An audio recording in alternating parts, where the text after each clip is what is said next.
Hello again, everybody. Welcome to the induction ceremony for the 2018 class of the Magic the Gathering Hall of Fame. I'm Pro Tour historian Brian David Marshall, and honestly, I hope I can get as many of you as possible to sign my yearbook. And no, I wish I got to know you better or have a great summers this time. I want something personal this time, so please take it seriously. But seriously, this is my favorite part of every Pro Tour season. As I stand at this dais looking out over a room of the greatest players to ever compete in the game of Magic, as well as the people who make the game we all love, I get to welcome a new class into the Hall of Fame while they share this moment surrounded by their friends and their family. So what does this moment represent exactly? It means that for the last 10 years at minimum, these players have dedicated themselves to being excellent at Magic. That's a dedication that can be measured in missed family functions and more time spent in hotel rooms and rooms like this than spent at their own homes. Often being able to play from one Pro Tour season to the next Pro Tour season comes down to one critical match, one key decision.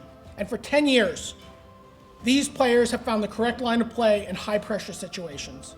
They've racked up the requisite pro points and Sunday finishes to make their way onto the Hall of Fame ballot.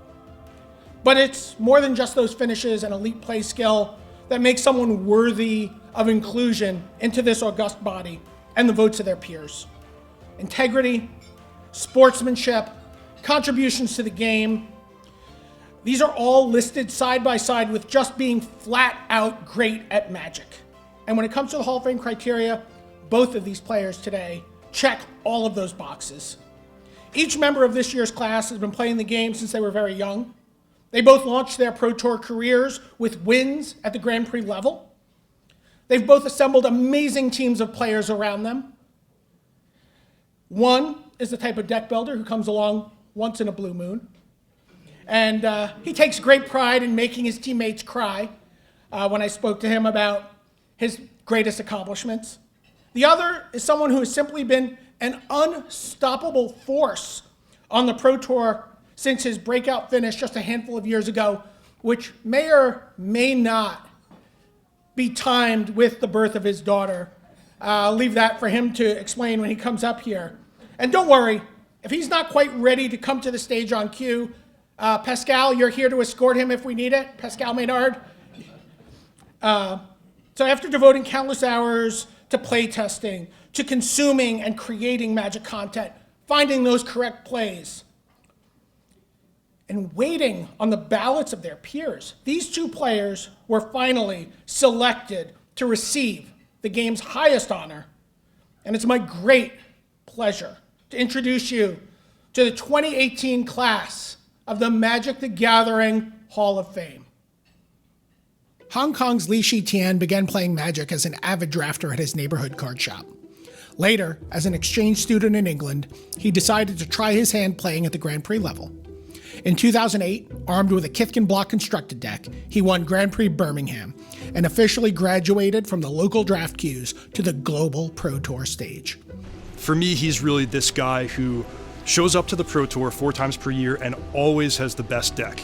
You know, I seclude myself for 2 weeks to practice for every Pro Tour, agonizing over my card choices and what's going to be the best deck. And then I feel like I finally get the answer when I see what Shi Tian and his team are playing. His breakout finish came in 2012 at Pro Tour Return to Ravnica, when he made the top 8 playing his own twist on the Scape Shift deck in Modern, a format that would become his signature, earning him 2 more top 8s, playing different decks each time out. It's just really hard to test for such a wide open format, so no one ever wants to innovate or try anything new. But then you see the top 8 and you see Lee with this Blue Moon deck, and we've not really seen anything like it before. And that's awesome to just be able to just build a deck from the ground up from scratch and just take it to top 8 of a Pro Tour. His most famous deck was a control deck known as Blue Moon that attacked the greedy mana bases of the format with Blood Moon. The fact that he's been able to play such a wide variety of decks, I mean, we're talking about Burn, Blue Moon, and Scape Shift, just 3 totally different decks, and pilot them all to a top 8 is super impressive. His success was by no means restricted to Modern, though, as standard top 8s at Pro Tour Khans of Tarkir and Pro Tour Kaladesh put him in the rarefied air of players with at least 5 Pro Tour top 8 appearances in their career. Jeez, 5 Pro Tour top 8s, it just signals automatic Hall of Fame for me. You know, it's such an achievement just to get one, but to repeat it 5 times it's just unfathomable. And you know, once you get to that like level of play, it's just ridiculous, and I'm just honored to watch them play matches in Magic. Throughout his time on the Pro Tour, Lee has strived to share his success with other players and has formed teams drawn from all corners of the world. But I think the best thing about Shi Tian as a player is the metagame read.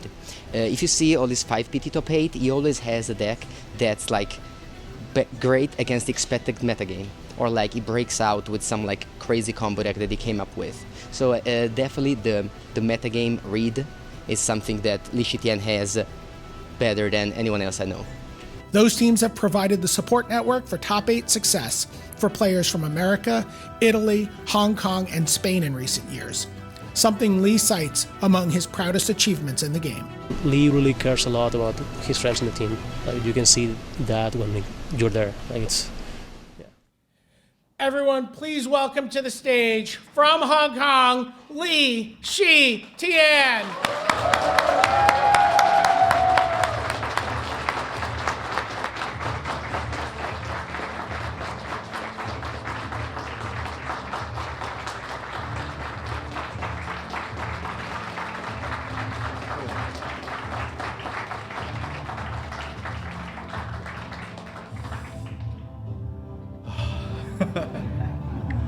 Hello, everyone. So I'm honored to be the first APAD Hall of Famer. I mean, come on, we all know Japan is not APAD. So what is APAD? APAD is a place that when everywhere is celebrating that we got increase in GPs, and we actually get our GP moved to Japan. And then when everyone is feeling sad about we are decreasing in the number of GP, we actually worry about our professional community does not exist next year. So this year we don't even have a representative in the World Championship. So the regional disadvantage actually highlighted how lucky I am getting all the help from the people around me.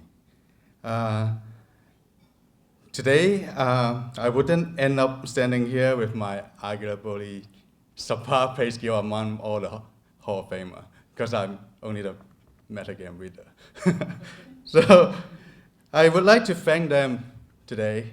So first of all, is Mr. John Lai Singh. He's not here. He's the boss of MTG Mincard. He hired me for like 5 years, and then this is something that it provides me such huge support, like secure my living, my income. And I would like to thank the founding members of Team MTG Mincard, Chapman Sim, Kuo Jing, Huang Haoshan, and Thompson. We are crazy in love to form the team, and then we get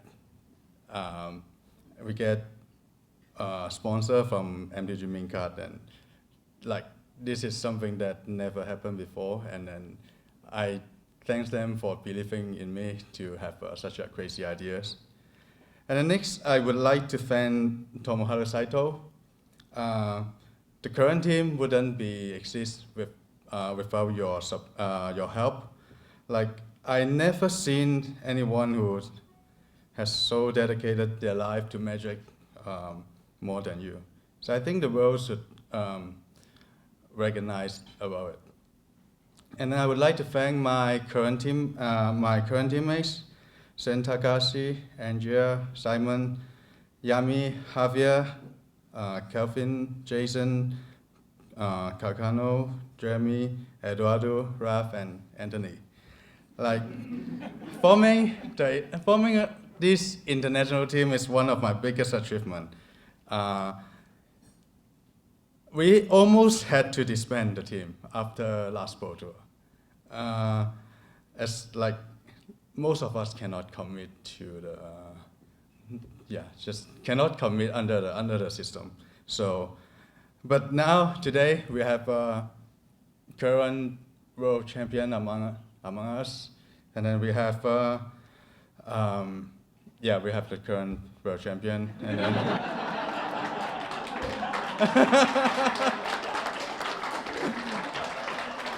Angel once told me that he felt like we are a family, and this is huge for me. So, but last but not least, the people I would like to thank is Jerry Thompson. Like, I didn't know you in person, but what you did in Worlds does inspire me a lot. There's problem in the system now. Under the system, Asian players are quitting. This is not what I can do to prevent it. I help contribute to the pro community, but this is not something I can like turn the tide. But I hope me being the first APAD Hall of Famer does not mean the system is doing enough for us. I hope it means that there are players having potential from the region. It is worth contributing the resources to this region. I hope I will not be the first and the last Hall of Famer from APAD. I wish we have a better system for all the players in the world, and I hope Magic will have a bright future all over the world. Thank you.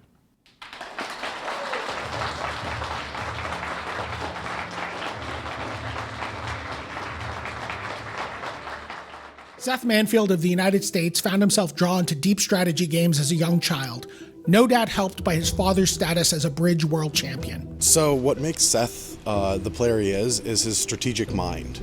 He has just the capability of seeing a game on turn 3 and figuring out where it's going to go by turn 8. His technical game is a little wonky to get there, but that's just why he does so well so often, is he just grasps the full picture of a game much better than most people I know.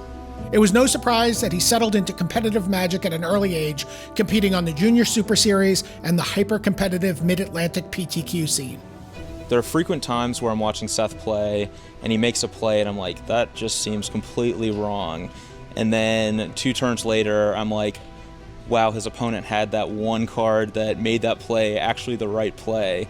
And so I think he's just amazing at like sussing out what his opponent has and making sometimes unconventional plays to play around like what he has picked up on.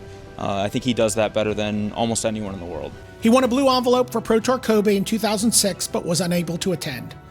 The following year, he won Grand Prix Daytona Beach, defeating future Hall of Famer and bridge player Paulo Vitor Damarosa in the finals, and his Pro Tour career was underway. And I remember they were announcing who was the winner, and I knew that like the winner was playing against Paulo in the finals, and the winner was this kid, Seth Manfield, and I was like, who's this kid? He looks so young and like a kid. And then my friends were like, oh, he's like actually a really good Magic Online player. He's like won tons of Magic Online events. He's really, really good. And I was like, all right, cool. While Seth would put up impressive numbers at GPs with 5 wins against 16 top 8s, a breakout Pro Tour finish would not come until Pro Tour Fate Reforged in 2015, when he made the top 8 in the modern format with his burn deck.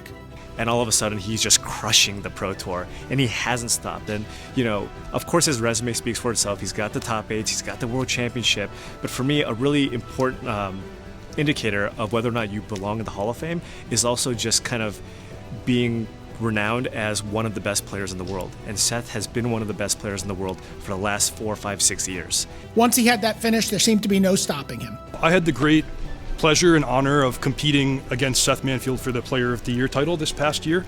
And for me, that's really what Seth represents, is just a rival in American Magic who demands that all of us who want to be great American players bring out the best in ourselves, because you know at the start of every season that Seth is going to be out there playing every tournament, coming with the best deck, playing his best, and he's not going to give you an inch. So if you want to keep up, you have to bring out the best in yourself. He won the World Championship in a match for the ages over Owen Turtenwald that culminated in an emotional award ceremony. And I remember this really awesome back and forth game, and then when the game was finally over, Seth just broke down into tears, and it was like, wow, this guy loves this game. Like, you can just see it in his face how passionate he is about this game. He has racked up 3 more Pro Tour top 8s, including a win at Pro Tour Ixalan. I remember Game 5 watching it, and I was sitting with my ex-team and his current teammates, and we were like, Seth Straw is really good. Like, he's a huge favorite to win this game, and even to the final moments, Seth is so dialed in and focused on the game and doesn't want to mess up because history's on the line that he doesn't even realize that Pascal is getting out of his chair and congratulating him as his friend and Pro Tour champion. Everybody, please put your hands together and welcome to the stage Pro Tour champion, world champion, Seth Manfield.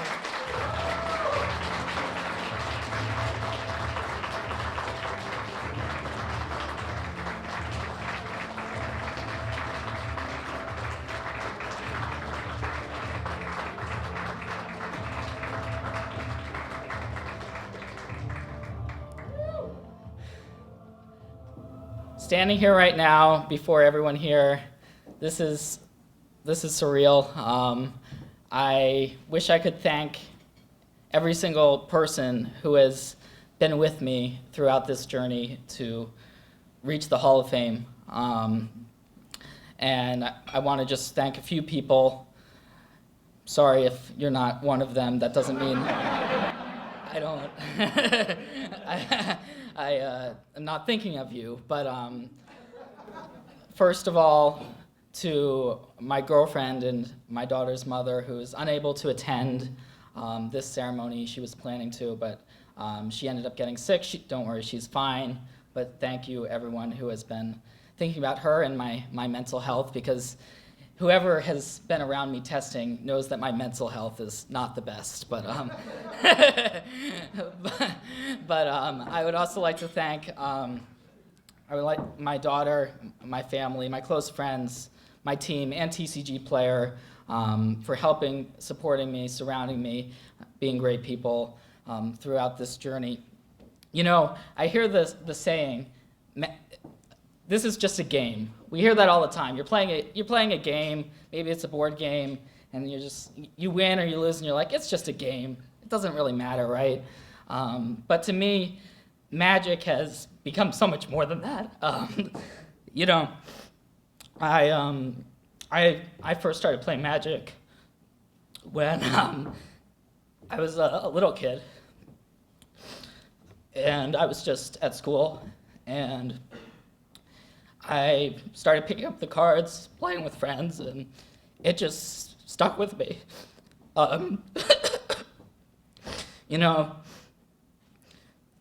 Sorry if some of these words are hard to get out for me.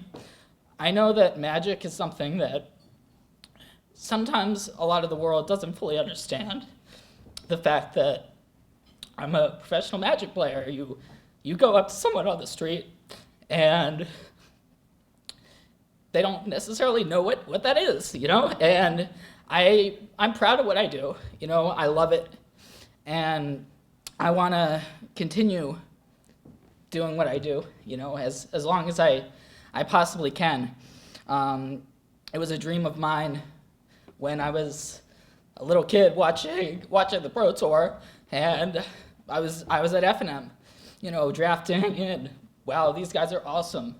And I just want to be able to do that, and to be able to find myself realizing I can compete at that level, and I can be great. I can not just attend the Pro Tours. I can win. I can compete with the best that are out there. Was an amazing feeling for me, and something that this is kind of it, right? I mean, this is reaching the Hall of Fame, which has been something that I've been, thinking would never happen for me, or I'd be watching a John Finkel or whoever and be like, I'm not like them. Those guys are absurd. They're just amazing. I mean, I'm sitting here making misplays, and these all players when I played against Owen Turnewald for the World Championship in 2015. I was like, this guy is just on point, you know. I got really lucky to beat him, you know. So Magic has given me a lot.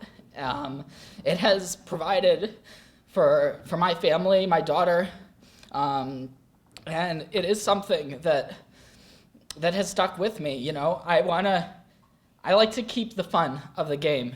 I think that as a player, sometimes as a professional player, I do this for a living. I don't want to think about it as work. For me, this is something to have fun. This is something to be with your friends and to just enjoy those moments when you're top deck a card and you're like, yes, you know, I won a match.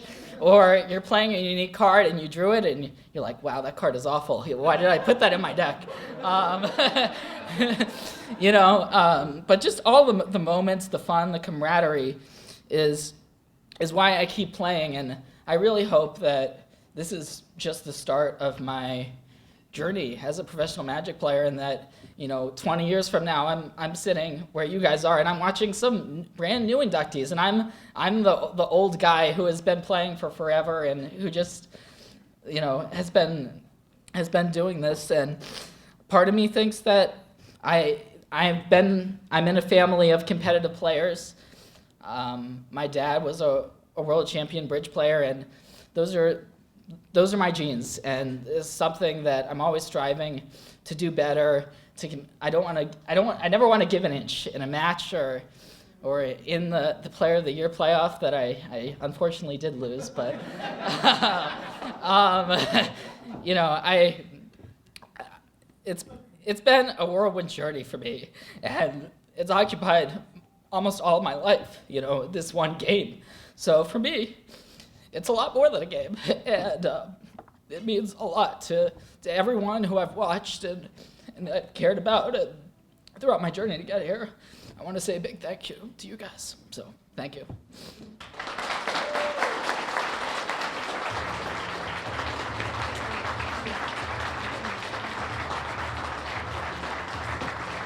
If we could bring Lee back up on stage. Seth, come back up here. Worth mentioning that Seth's mom recently won a major bridge event as well. So it comes from both sides of the family tree. Great job, Melanie. Everybody, it's my great privilege to present to you the 2018 class of the Magic the Gathering Hall of Fame. Let's give them a huge hand of applause.